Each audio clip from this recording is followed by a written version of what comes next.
পৃথিবীতে সন্তান আসার শুরুক্ষণ থেকেই একজন মেয়ের মা হয়ে ওঠার লড়াই শুরু হয়। কমপক্ষে 6 মাস পর্যন্ত সন্তানের খাবারের যোগান দিতে হয় মাকে নিজের শরীর থেকেই। সঙ্গে শুরু হয় ঘুমহীন দিনযাপনের একটা লম্বা অধ্যায়। প্রথম 4টে বছর সারা রাত কেটে যায় বাচ্চাকে টেক কেয়ার করতে। লোডশেডিংয়ের সময় হাত পাখা টেনে, শীতের রাতে গায়ে বারবার চাদর টেনে, ডায়াপার চেক করে আর ফিড করাতে করাতে। পরের 15টা বছর কাটে তাদের পড়াশোনার চিন্তায়। তারও পরে আরও 6-7টা বছর কেটে যায় তাদের কেরিয়ার আর সংসার তৈরি করে দেওয়ার চিন্তায়। বাবা মা নামের দুটো প্রাণী প্রাণপাত করে সন্তানের সেরার সেরাটা দিতে চেষ্টা করে। মুখের খাবার ছেলেমেয়েটার পাতে তুলে দিয়ে নিঃস্বার্থ আনন্দ পায়। একটানা 25টা বছর সব রকমভাবে স্যাক্রিফাইস করা প্রাণী দুটো ভাবে এবার একটু শান্তি, এবার একটু বিশ্রাম নেওয়ার সময়। এতগুলো বছর লোভী চোখ, ব্যাড টাচ, রাস্তার পাকলা কুকুর, বাঁদর, সাপ, খোপ, রাস্তার ফাটল, গর্ত, মারকুটে বন্ধু, নেশাগ্রস্ত আত্মীয়দের থেকে বাঁচিয়ে রেখে সাবধান করে অবশেষে পেরেছেন সন্তানকে সঠিকভাবে মানুষ করতে। আজ সে সাবালক, নিজের পায়ে দাঁড়িয়েছে, ভালো মন্দের পার্থক্য করতে শিখেছে, জীবনের নিয়ম নীতিগুলো খানিকটা বুঝতে শিখেছে। নিশ্চিন্ত হয় বাবা মা।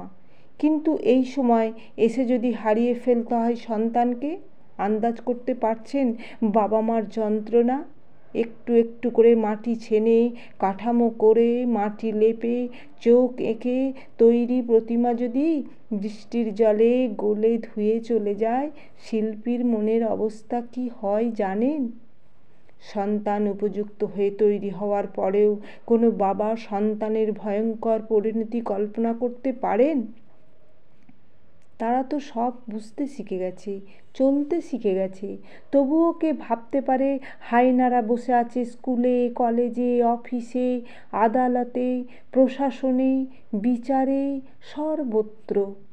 স্বাভাবিক হোক আর অস্বাভাবিক হোক, হত্যা হোক বা আত্মহত্যাই হোক, যার যায় একমাত্র তারই যায়।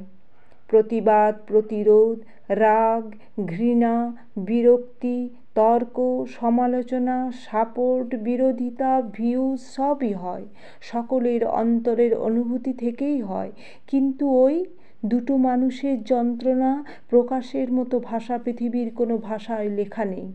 দুটো হৃদয় ভেঙে দুমড়ে মুচড়ে যাওয়ার যন্ত্রণা কয়েক লক্ষ মোমবাতির দেহ পোড়ার যন্ত্রণার চেয়েও ঢের ঢের গুণ বেশি।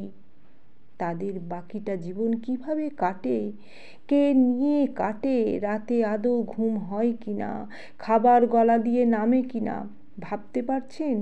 মাথার ভেতর সব ফাঁকা ফাঁকা লাগছে না? পাগল হয়ে যেতে ইচ্ছা করছে না? মাসি মায়ের সমান হলেও মায়ের চেয়ে মাসির দরদ কখনো বেশি হয় না। সন্তানহারা মায়ের দুঃখ পরিমাপের কোনো একক হয় না। সভ্যতার অভিধানে খামতি শুধু এই, মায়ের কান্নার কোনো প্রতিশব্দ নেই। কলমে পার্বতী মোদক, কণ্ঠে সারদা চ্যাটার্জি।